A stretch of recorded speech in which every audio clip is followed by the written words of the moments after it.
obstrução de justiça e corrupção passiva são as acusações feitas pela Procuradoria-Geral da República ao denunciar o senador afastado Aécio Neves do PSDB. Se aceita a denúncia for pelo Supremo, Aécio se torna réu. Vamos ao vivo a Brasília, a gente vai conversar com a Heloísa Torres. Heloísa, boa noite. A situação para Aécio está se tornando para lá de perigosa, para o partido dele também. Olá, boa noite. É verdade, William. Aécio Neves é uma das principais figuras do PSDB, né? Ele está afastado há 16 dias das funções de senador e agora tem no currículo, além dos 8 inquéritos aqui no Supremo, essa denúncia feita hoje. É a primeira com base na delação da JBS. Foram denunciados também a irmã de Aécio, Andréia Neves, o primo dele, Frederico Pacheco, e Menderson Lima, que é assessor do senador Zezé Perrella, do PMDB de Minas. É a primeira turma aqui do Supremo que vai decidir se aceita ou não a denúncia, se eles viram réus ou não. Mas nenhum foi notificado ainda. Segundo o ministro Marco Aurélio Mello, relator do caso, ele quer que sejam primeiro resolvidos antes os recursos. Por exemplo, para Aécio voltar ao Senado e para relaxar as prisões dos outros 3 pedidos, esses que foram feitos pelos advogados.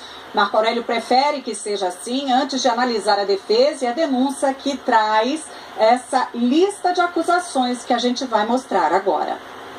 A denúncia diz que entre fevereiro e maio, o senador, valendo-se da condição de parlamentar e liderança política nacional, pediu e recebeu, inicialmente por intermédio da irmã Andréia Neves da Cunha, e depois confirmando pessoalmente o pedido, a vantagem indevida de R$2 milhões de Joesley Batista, presidente da JBS. Uma das provas foi a gravação que Joesley fez da conversa que teve com o senador.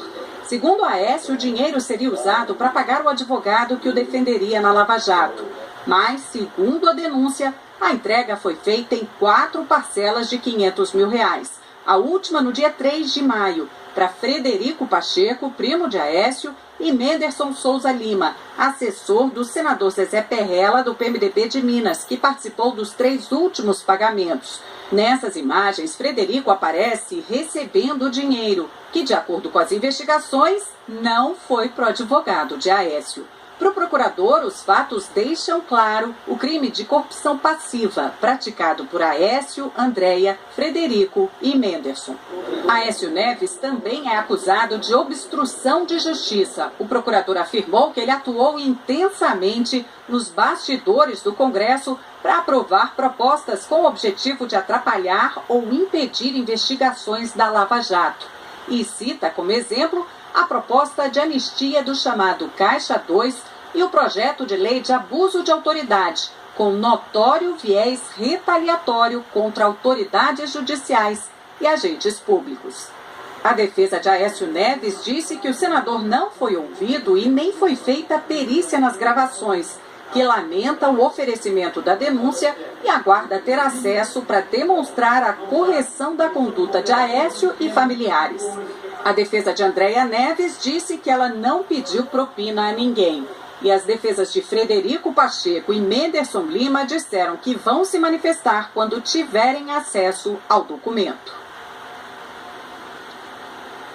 O procurador-geral Rodrigo Janot também pediu que Aécio e Andréia Neves paguem uma reparação de R$6 milhões, R$2 milhões por danos materiais e R$4 milhões por danos morais. Janot pede também que, se Aécio for condenado, ele perca o mandato de senador. Só lembrando, ele está afastado das funções parlamentares e com tudo que tem direito, o salário e as cotas, porque o Senado manteve assim, pelo menos por enquanto. William? Obrigado, Luísa. Boa noite para você em Brasília. A Polícia Federal diz que encontrou no escritório de um auxiliar direto de Temer, auxiliar descrito por delatores da JBS como um operador de propina. A Polícia Federal diz que ali encontrou recibos de despesas de familiares do presidente. Advogados de Temer afirmam que a relação com o auxiliar é muito antiga e os recibos nada provam. O coronel aposentado João Batista Lima Filho é investigado na Lava Jato e amigo do presidente Michel Temer. Os documentos foram encontrados no escritório da empresa dele, a Argeplan, em São Paulo, durante a Operação Patmos. O coronel foi citado por delatores da JBS como receptor de dinheiro destinado ao presidente Michel Temer. Na lista de materiais apreendidos no escritório foi encontrada uma caixa de arquivo azul com documentos referentes a um projeto de reforma com o nome da filha de Temer e um HD externo com informações sobre essa reforma. A Polícia Federal citou também um saco plástico com um edital de concorrência para serviço de construção e um recibo de pagamento em nome de Maristela Temer. A lista não mostra o recibo, mas a TV Globo apurou que o valor dele é de R$ 5.500, referentes à 7ª parcela do pagamento de serviços de fornecimento de batentes e portas em madeira maciça. A empresa que deu o recibo é a Móveis e Esquadrias Santos Limitada. A reforma é num imóvel no Alto de Pinheiros e a data é 30 de março de 2015. No relatório há também uma planilha com movimentações bancárias, programação de pagamento do escritório político do então deputado federal Michel Temer, históricos de pagamento e de candidatura da eleição de 2002. 2 delatores da JBS revelaram ainda que deram R$1 milhão ao Coronel Lima na campanha de 2014. Esse pagamento seria parte de um suposto acordo entre Joesley Batista e o presidente Temer para garantir um repasse de R$15 milhões. Segundo Joesley, desse dinheiro, R$1 milhão seriam só para o presidente Temer. O executivo da JIF, Ricardo Saldi, contou como foi esse pagamento. O Temer me deu um papelzinho e falou: "Ó, Ricardo, tem R$1 milhão que eu quero que você entregue em dinheiro nesse endereço aqui." Me deu o endereço. Temer falou isso? Temer falou isso.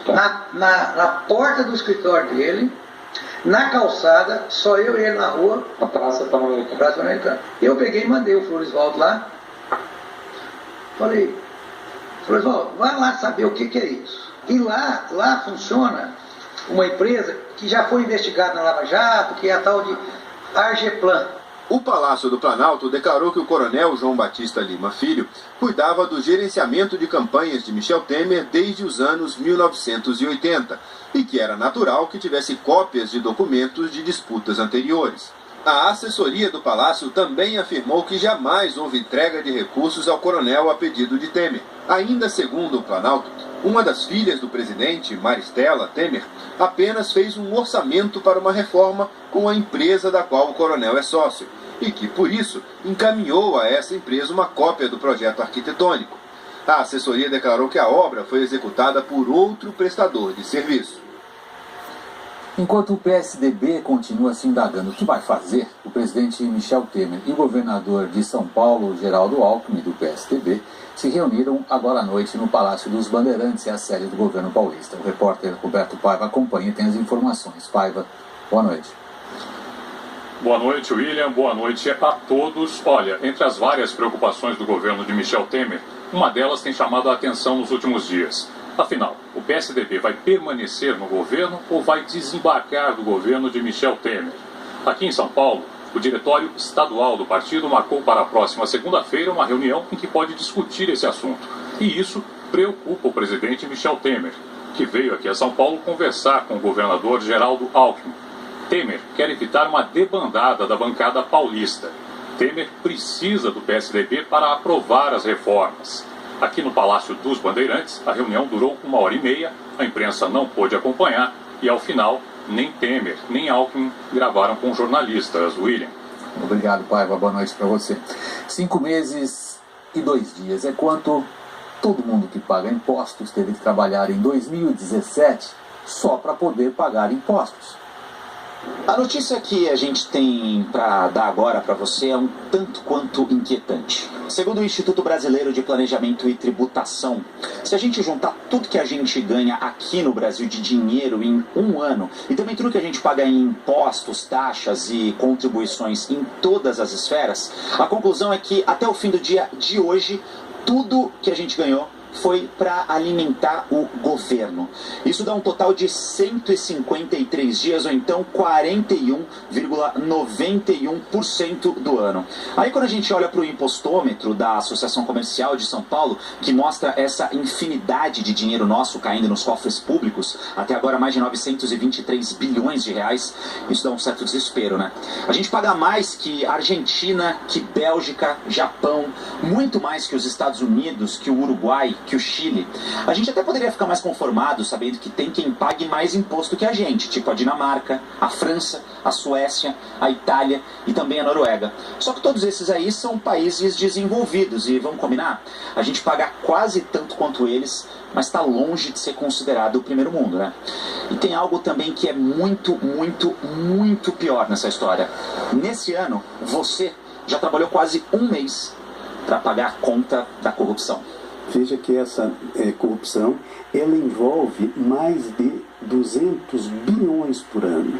200 bilhões por ano melhoraria em muito a educação, melhoraria em muito a Seguridade Social, a Previdência Social, em muito a saúde, em muito a segurança.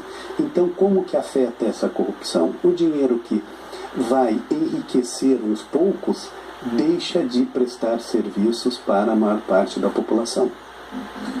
A indústria brasileira teve uma leve recuperação em abril, quer dizer, aparentemente